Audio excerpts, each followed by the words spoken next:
Next up in trending this week, assisted suicide is out of control in Canada. So you had a Paralympian veteran who asked for a wheelchair lift to be installed in his house. Mind you, Canada's like all public, single payer healthcare. He wanted a wheelchair lift to be installed in his home to make it easier. And the doctors in Canada said, well, why don't you just kill yourself? They denied him to have the wheelchair lift installed and instead recommended assisted suicide. Is this verified, like legit? This actually happened. Yeah, this isn't like fake news. Like this actually happened. So they recommended assisted suicide. They're actually a lot of Canadian hospitals are recommending assisted suicide as an option in an effort to save money. Like, listen, I think America's healthcare system screwed up. I don't think it's cool to see people have to levy their homes because they got cancer. But like at the same time, I also don't think we should just be like, hey, why don't you just kill yourself? There's also been instances where parents have gone on and complained that their teens have killed themselves. They let minors transition without parental consent up there. They're letting them kill themselves now. And if you don't think those two things are connected, well, I got news for you about a 41% statistic. Canada. I don't want their problems. I'm good. We need to help them. Yeah, because it goes well every time we try to help, right? I think we can help Canada. We'd make them pay for health care.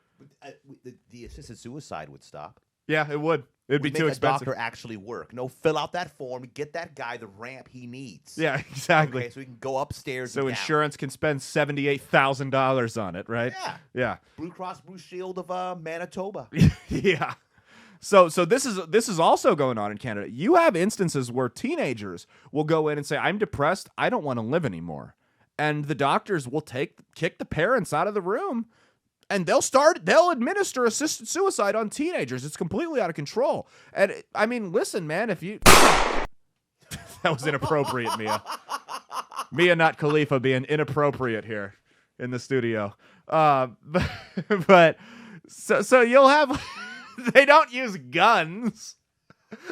So you have instances where teenagers will go. This is a death cult they have going on there. This is the ultimate end game is extermination because that's ultimately what they want to do with you because they hate you and they want you dead. They want your family turned against you and they ultimately want you dead, one way or the other.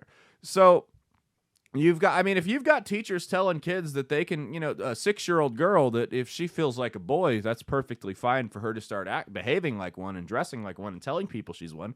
What's to stop them, 10 years down the line from going, hey, you're not going to go to college. Your grades are pretty bad. Why don't you just, not with a gun.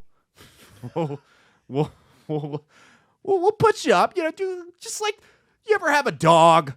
We'll put you down like a dog. We'll just do euthanasia. Human euthanasia. That's what they call it. Human euthanasia. They have a website. It's Canadian Right to Die. Let me see if I can find it. I was just on King Charles saying anything about this. He's the king of Canada too. Is he really? Yeah. I didn't know that.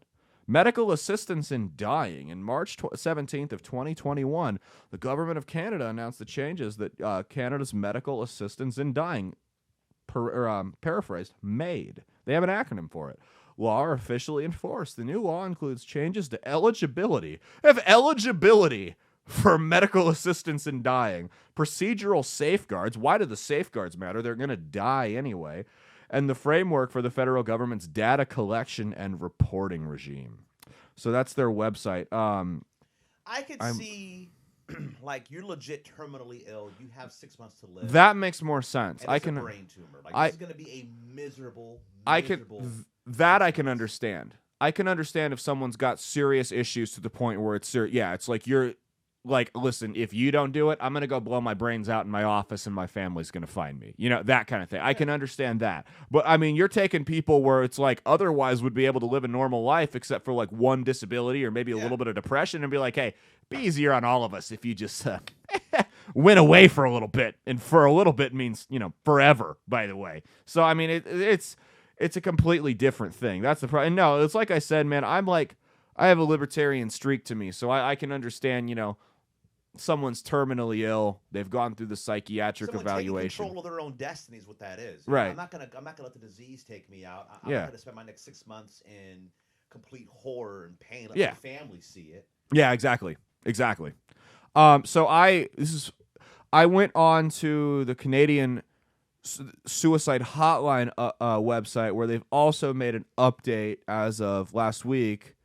They've replaced the website with a page that says "Just do it, pussy." Hey, thanks for watching. If you liked what you saw, be sure to click the link in the description to get the full episode on Rumble. If you prefer to listen along, you could actually get us on Spotify, Spreaker, and iHeartRadio. You can also go to www.outlawstreamers.com to learn more about not just my show, but tons of other great shows and all the exciting projects they have coming up. Follow my socials at Caleb Isn't Funny on Twitter and Instagram, at Caleb Salvatore Comedy on the Chinese Spy app that is TikTok, and be sure to like and subscribe to this YouTube channel. Thanks, and we'll see you every Saturday for brand new episodes of That's Based. Peace.